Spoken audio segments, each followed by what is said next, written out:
ब्रिजपाल गांव में एक बड़ा ही धनी सेठ धनपत रहता था, लेकिन स्वभाव से वो बड़ा ही कंजूस था। सेठ की राशन की दुकान थी। एक दिन धनपत सेठ पास के ही गांव में किसी काम से गए थे। काम खत्म होने के बाद वो जब अपने गांव वापस आ रहे थे तो उनको बड़ी तेज भूख लगी। उस जंगल में कड़कड़ाती धूप में उन्हें कुछ भी खाने को नजर नहीं आ रहा था। तभी कुछ दूर चलने पर उन्हें आम के पेड़ पर बहुत सारे आम लगे दिखाई दिए। भूख में वो जल्दी से पेड़ पर चढ़ गए। भूखे पेट तो उनको वो ऊंचे पेड़ भी छोटे ही दिखाई दिए। पेड़ पर चढ़कर उसने पेट भरने तक ढेरों आम खाए, लेकिन जब उनका पेट भर गया और वो नीचे की तरफ देखने लगे तो उनको चक्कर आ गए। हे भगवान, मैं कब इस पेड़ पर आकर बैठ गया, मुझे तो पता ही नहीं चला। फिर वो डर भगाने के लिए राम नाम जपने लगे। बड़ी हिम्मत करके वो एक कदम नीचे उतरते, फिर कहते राम राम राम राम। थोड़ा सा वो फिर नीचे उतरते और फिर कहते राम राम राम राम। फिर जैसे ही उन्होंने तीसरा कदम नीचे रखा, उनका पैर फिसलने लगा और उन्होंने झट से कहा मरा मरा मरा मरा। फिर सेठ धनपत ने भगवान शिव को याद करते हुए कहा, हे भगवान, भूख में मैं कब नीचे से ऊंचाई पर आ गया, मुझे तो पता ही नहीं चला। अब मुझे आप जल्दी से नीचे उतारिए प्रभु, मुझे तो ऊंचाई से बहुत ही डर लगता है। अब आप मुझे नीचे उतारिए, या फिर मुझे इतनी हिम्मत दीजिए कि मैं खुद ही नीचे उतर सकूं। फिर वो थोड़ा नीचे उतरा और कहने लगा, भोलेनाथ, अगर आपने मुझे नीचे उतरने में मदद की तो मैं आपके मंदिर में जाकर पूरे 100 नारियल मंदिर में चढ़ाऊंगा। फिर थोड़ा और नीचे आकर बोले, हे भोलेनाथ, अगर आपने मुझे नीचे उतरने में मदद की तो पूरे 50 नारियल आकर मैं मंदिर में चढ़ाऊंगा। इस तरह वो थोड़ा और नीचे उतर गया और फिर कहने लगा, हे भगवान, मुझे बस थोड़ा सा और नीचे उतार दो, मैं पूरे 10 नारियल मंदिर में चढ़ाऊंगा। साथ ही 5 ब्राह्मणों को घर बुलाकर 56 भोग उन्हें खिलाऊंगा। फिर जब जमीन से सिर्फ जरा सी दूरी रह गई तो वो कहने लगा, भोलेनाथ, मुझे अब सुरक्षित जमीन पर उतार दो, तो आपके मंदिर में आकर 1 नारियल और 1 ब्राह्मण को सात्विक भोजन कराऊंगा। धरती पर जब ये सब हो रहा था तो ऊपर कैलाश में बैठे भोलेनाथ ये सब देख रहे थे। वहीं उनके साथ नारद मुनि भी थे। उन्होंने भोलेनाथ से कहा, नारायण नारायण। हे भोलेनाथ, ये सेठ धनपत तो कितना बड़ा स्वार्थी है। जैसे ही उसके जीवन में उसकी समस्याओं का स्तर बड़ा होता है, वो नीचे झुक जाता है, और जैसे ही उसकी समस्याओं का स्तर घटता है तो वो उतना ही अड़ियल बन जाता है। और कंजूसियत की तो सारी सीमाएं ही पार कर दी उसने, भोलेनाथ तक को नहीं छोड़ा। नारद, इंसान को उसके कर्म करने के पीछे जो मंशा छुपी हुई होती है उसके आधार पर फल मिलता है, न कि उसके दिखावे के कर्म के आधार पर। अभी आप आगे आगे देखिए, आप सब समझ जाएंगे। सेठ धनपत घर आकर अपनी पत्नी सरला को सारी बात बताता है। अगले दिन सुबह वो दोनों मंदिर के लिए निकल पड़े। मंदिर पहुंचते ही फूल, माला, नारियल, अगरबत्ती आदि की दुकानें मंदिर के बाहर लगी हुई थी।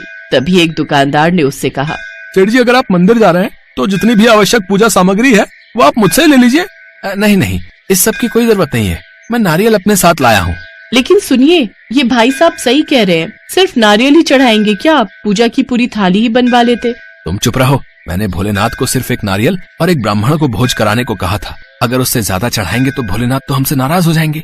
इसके बाद वो दोनों मंदिर के अंदर जाते हैं, जहाँ पहुंचकर सेठ वो नारियल पंडित को देता है और कहता है, पंडित जी, इस नारियल को शिव जी के चरणों में फोड़कर नारियल आप मुझे वापस कर दो। पंडित को समझते देर नहीं लगी कि देखने से तो ये बड़ा ही अमीर मालूम होता है, लेकिन है एक नंबर का कंजूस आदमी। पंडित जी इसी सोच में डूबे ही हुए थे कि तभी सेठ धनपत ने पंडित जी से कहा, पंडित जी, कृपा करके आप कल मेरे घर पर भोजन के लिए पधारें। जो 1 नारियल को भगवान पर चढ़ाकर वापस ले ले, भला वो 1 ब्राह्मण को क्या भोज खिलाएगा। वैसे आप कितना खाना खाते हैं पंडित जी? बस थोड़े से चावल, 2 रोटियां, 1 गिलास दूध और हाँ, 1-2 फल, बस इतना ही। ये सुनकर सेठ धनपत बहुत खुश हुआ कि चलो, ज्यादा खर्चा नहीं आएगा, थोड़ा पैसा लगाकर काम बन जाएगा। धनपत अपनी पत्नी सरला को लेकर वहाँ से चला गया। अगले दिन पंडित जी उनके घर पधारे। प्रणाम पंडित जी, आइए आइए। अरे सरला, पंडित जी आ गए हैं, उन्हें भोजन परोस दो। सरला ने थाली पंडित जी के आगे परोस दी। पंडित जी हाथ धोकर खाने के लिए बैठे। पहले उन्होंने प्रभु को प्रणाम किया और फिर पहला निवाला उनको परोस दिया। उसके बाद खुद खाने लगे। जैसे ही उन्होंने 2 रोटियां खाई तो सरला ने पंडित जी से पूछा, पंडित जी, और रोटी ले आऊं? अरे सरला, क्यों तुम पंडित जी का पेट खराब करने पर तुली हुई हो? कल ही तो उन्होंने कहा था कि उनका पेट 2 रोटियों में भर जाता है, फिर क्यों जबरदस्ती कर रही हो? बेचारे पंडित जी का और रोटी खाने का मन तो था, लेकिन धनपत की बात सुनकर वो और रोटी न ले सके। भोजन के बाद सरला सेब और केला लेकर आई और पंडित जी को खाने को दिया तो उसने पूछा, पंडित जी कुछ और फल भी लेकर आऊं? अरे नहीं नहीं सरला, ये तुम क्या कर रही हो? तुम भूल गई क्या? कल पंडित जी ने कहा था कि वो केवल 2 फल ही खाते हैं। इसके बाद सरला दूध का गिलास पंडित को देती है। दूध पीने के बाद पंडित जी उन दोनों को दुआएं देकर वहां से चले जाते हैं। हालांकि पंडित ने वहां आधा पेट ही भोजन किया था। ऊपर कैलाश में बैठकर नारद जी और भगवान शिव जी ये सब देख रहे थे। तभी नारद बोले, नारायण नारायण, हे भोलेनाथ, इस धनपत सेठ की कंजूसी की तो कोई हद नहीं है। कमाने को तो ये बहुत कमाते हैं, लेकिन वो सब सिर्फ अपनी तिजोरियों में ही जमा करके रखते हैं। किसी को भरपेट भोजन करवाने तक की हिम्मत इनमें नहीं है।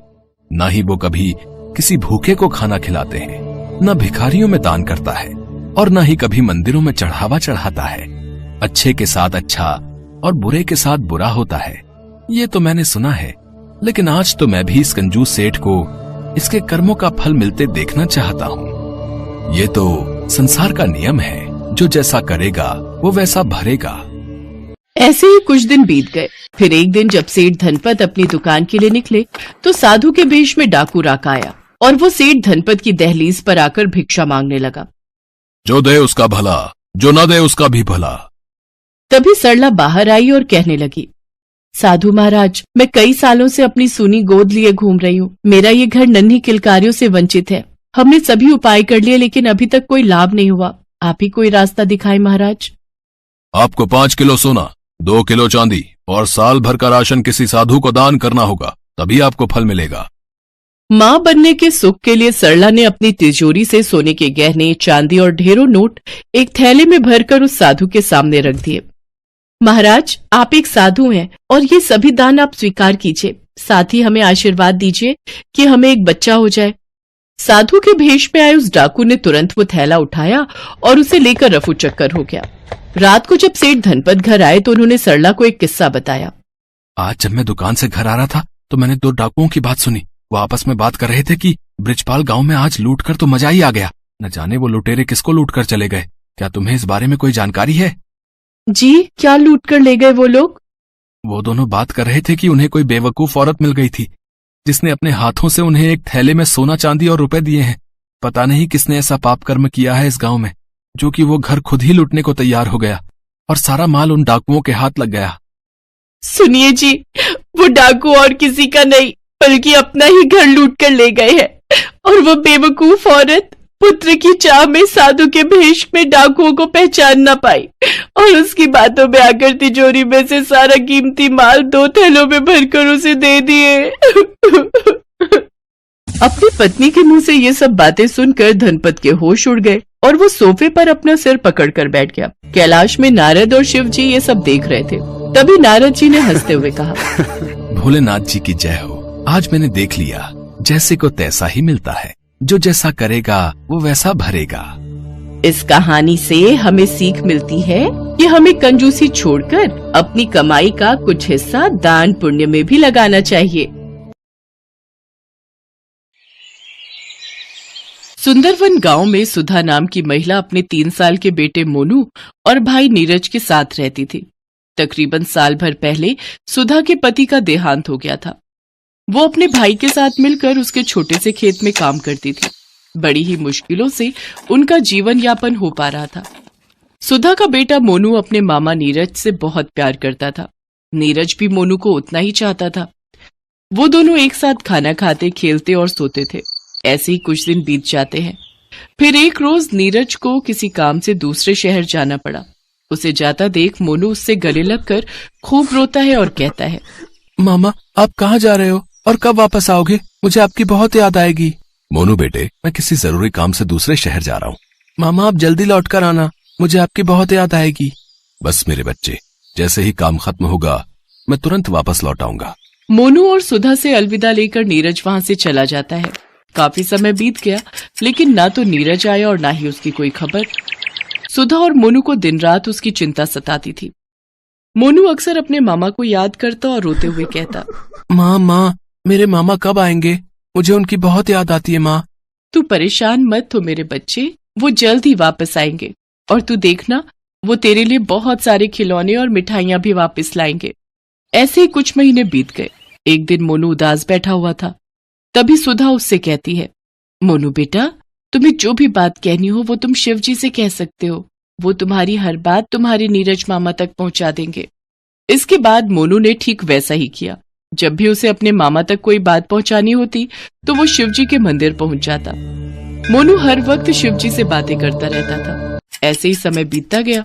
फिर एक दिन सुधा बहुत बीमार हो गई और उसने बिस्तर पकड़ लिया। अपनी बीमारी के चलते सुधा इतनी कमजोर हो गई कि वो खाना तक बनाने की हालत में नहीं थी। बेचारे दोनों माँ बेटे 2 दिन तक भूखे ही रहे। फिर तीसरे दिन सुबह मोनू पड़ोस के गांव में खाने की तलाश में गया। तेज चिलचिलाती धूप में बेचारा मोनू चलता रहा। कुछ देर चलने पर उसने देखा गांव के बीच में एक पेड़ है जिसमें कई सारे पके हुए आम लगे हैं। अरे वाह, इतने सारे आम! मुझे तो बहुत भूख लगी है। इससे तो मेरा और माँ का पेट भर जाएगा, लेकिन मैं इन्हें तोड़ूं कैसे? तभी उसका ध्यान पेड़ के नीचे रखे शिवलिंग पर जाता है। वो उसके ऊपर पैर रखकर पेड़ पर चढ़ जाता है और उन आमों को तोड़ने लगता है। उसके पसीने की बूंदें एक एक करके शिवलिंग पर गिरने लगी, लेकिन काफी देर तक कोशिश करने के बाद भी मोनू के हाथ उन आमों तक नहीं पहुंचे। तभी वहां गांव के कुछ लोग इकट्ठे हो गए और मोनू पर चिल्लाने लगे, अरे अरे घोर अनर्थ! ए लड़के, ये तू क्या कर रहा है रे? अरे शिवलिंग पर पैर क्यों रखा तूने? अरे मूर्ख बच्चे, हैं? तूने भोलेनाथ का अनादर किया है। तुझे ऐसा नहीं करना चाहिए था। अब इस शैतान बच्चे की मूर्खता के कारण हम सभी गांव वालों को शिवजी के गुस्से का शिकार होना पड़ेगा। मोनू जोर जोर से रोने लगा। फिर सभी गांव वाले उससे नाराज होकर वहां से चले गए। उन गांव वालों की बातें सुनकर मोनू डर गया और डर के मारे रोने लगा और रोते हुए शिवलिंग को अपने गले लगाकर कहने लगा, मुझे माफ कर दीजिए शिव जी, मुझसे बहुत बड़ी गलती हो गई। मैंने ये जानबूझकर नहीं किया, खाली पेट कुछ समझ नहीं आया। उसके इतना कहते ही शिवजी वहां प्रकट हो गए। मोनू बेटे, उदास मत हो। तुमने कुछ गलत नहीं किया। तुमने जो भी किया वो मजबूरी में किया। और मैं तुमसे क्रोधित नहीं हूँ, बल्कि मैं तो तुमसे बहुत प्रसन्न हूँ। आज तुम्हारे पसीने की बूंद से मेरा अभिषेक हुआ है। तुम्हारा मन सचमुच में बहुत पवित्र है और इसी कारणवश आज मुझे तुम्हें दर्शन देने पड़े। बताओ पुत्र, आखिर तुम्हारी क्या इच्छा है और तुम्हें क्या वरदान चाहिए? आप ना मेरी माँ को जल्दी से ठीक कर दो, वो बहुत बीमार है। अरे बस इतनी सी बात। तुम्हें अगर कुछ और भी चाहिए तो मुझसे मांग सकते हो। प्रभु, फिर आप मेरे मामा को जल्दी से वापस भेज दो। तथास्तु पुत्र, तुम्हारे मामा बहुत जल्द तुम्हारे पास लौट आएंगे। ये लो, ये आम तुम घर ले जाओ और अपनी माँ के साथ मिलकर खा लेना। मोनू खुशी खुशी वो फल लेकर जल्दी से अपने घर पहुंचा, जहां उसने देखा कि उसकी माँ बिल्कुल ठीक हो गई है और वो रसोई में खाना बना रही है। माँ, तुम ठीक हो गई माँ? हाँ मेरे बच्चे, अब मैं बिल्कुल ठीक हूँ। ना जाने मेरे अंदर कौन सी शक्ति आई और मैं पूरी तरह ठीक हो गई। माँ, ये सब भोले बाबा का चमत्कार है। मोनू ने सुधा को सारी बात बताई। माँ, तुम जानती हो, उन्होंने मुझसे कहा है कि मेरे मामा जल्द ही घर वापस आ जाएंगे। हे भोलेनाथ, ये आपने कैसा वादा कर दिया इस बच्चे से। हे प्रभु, बस इस बात का ध्यान रखना कि मेरे बच्चे का दिल ना टूटे। ऐसे ही कई दिन बीत गए और फिर एक दिन, मोनू बेटा, मोनू कहाँ है तू? तुझे देखने के लिए मेरी आंखें तरस गई थी। दूर खड़ी सुधा उसे देख हैरान रह गई, जबकि मोनू बहुत खुश हुआ। मेरे मामा आ गए, मेरे मामा आ गए। अब मैं आपको कहीं भी नहीं जाने दूंगा मामा। हाँ मेरे भांजे, ये देख तो मैं तेरे लिए शहर से क्या क्या लाया हूँ। नीरज उसके लिए ढेर सारे नए कपड़े, चॉकलेट्स, चिप्स, नए नए खिलौने और भी ढेरों उपहार लाया था, जिसे देख मोनू बहुत खुश होता है। सारा दिन अपने मामा के साथ खेलकर मोनू रात को खाना खाकर जब सो जाता है, तब सुधा जाकर नीरज के पैर पकड़ लेती है और रोते हुए कहती है, हे प्रभु, आप भगवान भोलेनाथ है ना? मैं भली भांति ये बात जानती हूँ। आप ही अपना किया हुआ वादा पूरा करने आए हैं ना?